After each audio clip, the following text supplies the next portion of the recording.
To start, I would like to make a few general comments. The challenge that we are facing as to how we can protect forests, particularly the rainforests, in the face of the degradation we are facing, demands a broad, wide-ranging effort in the context of the environmental crisis we are now facing. To protect the rainforest, we must make an effort to effect an enormous change of paradigms, which would reflect a change in development models of all countries, both developed and developing countries. Even if the developing countries which have forests did 100% of their own work reducing every form of illegal land clearing, unless the developed countries reduce their emissions, which are responsible for 8% of such emissions, we will still face grave threats on the protection of forest biodiversity and to the native populations who both live off and protect these forests. So, the great challenge we face today concerns evaluation of environmental services that are provided by the forest in this sense. The evaluation of the environmental services that are provided by the forest must be a type of new way to contribute economically and socially to the countries that have forests. This way, they will not be converting their forests and transforming them for other uses, but rather begin to utilize areas in a sustainable way and create areas of full protection where necessary. Another aspect concerns how we give value to the knowledge of traditional communities. The local populations that live very close to nature are fully aware that they have great knowledge of natural resources, age knowledge based on what archaeologists call narrative knowledge. These populations don't make the same assumptions as our Western science does, based on what is right and what is wrong. Instead, they have this narrative knowledge which speaks of their needs, their lives, and their experience. We must bring together the best of this tradition with modern Western science and seek out alternatives to how we protect the forest and its biodiversity.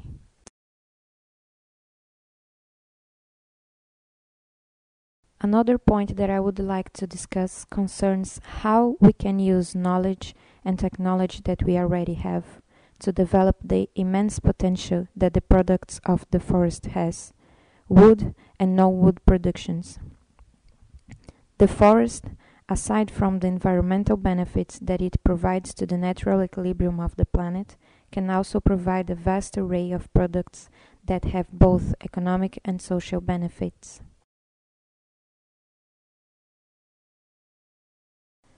We have an example here in Amazon, where in some areas we can regenerate the forest by withdrawing wood using sustainable methods that have only a very small scale of impact. If the timber that is withdrawn through these sustainable methods is processed in the region it is cut down, it aggregates value to that product.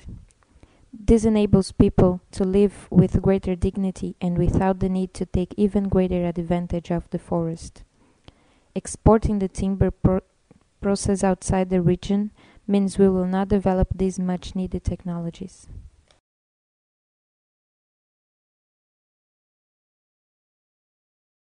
With regards to biodiversity, we must comply with what was established in the framework of the UN Convention on Environment and Development. We need an international system of access based on the just sharing of the benefits gained from the biodiversity and traditional knowledge associated with those resources. Unfortunately, since 1992, when the Convention was approved, this aspect has not moved forward with the speed we had hoped. As for people who state they want to see the forest protected, but when it comes to the challenge of giving due value to the forest so that it can be a source of life, a source of economy for the countries which own the forest, the effort we have seen with regard to these regulations has not been forthcoming. the channeling of new or additional resources and the transfer of technologies needed for this fair distribution of forest resources has not happened. Fundamentally important too is the economic incentives for the establishment of sustainable projects. Here in Brazil, when I was Minister of the Environment, I made a great effort to reduce land clearing.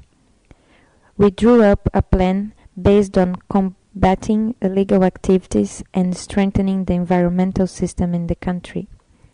This worked with a certain consistency, but the support for sustainable activities did not move forward with the same speed. With the effort of combating illegal activities, we had 3 consecutive years of reductions in land clearing.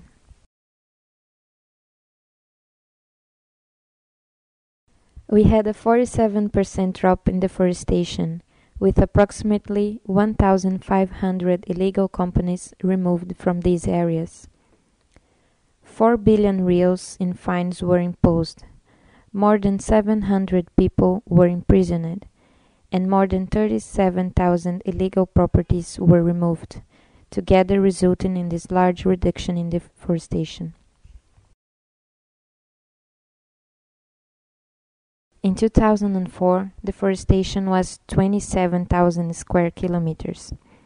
In 2005, it dropped to 18,000. In 2006, to 14,000, and in 2007, 11,700.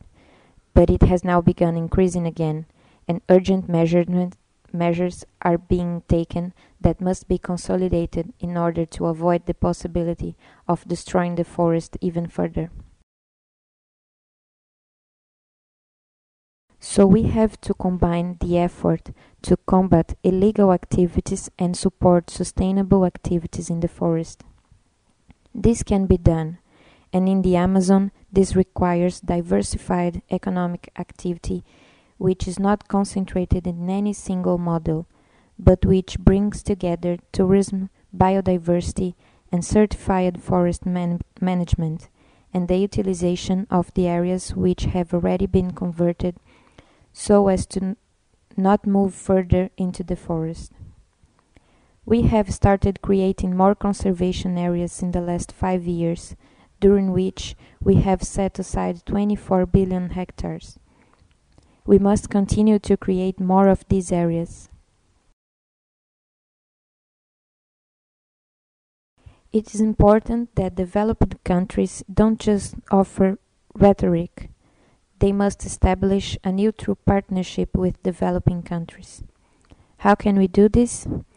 If it is difficult for developed countries to switch their current energy dependency from fossil fuels to renewables, it is also difficult for developing countries to change their development model. What we have to do is work together as a partnership, so that developing countries receive support to change their development model, and with this foster the reduction in carbon emissions through the reduction in deforestation.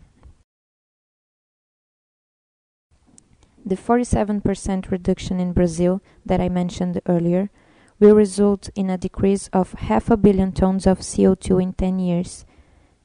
This is 14% of everything that will have to be reduced by developed countries by 2012.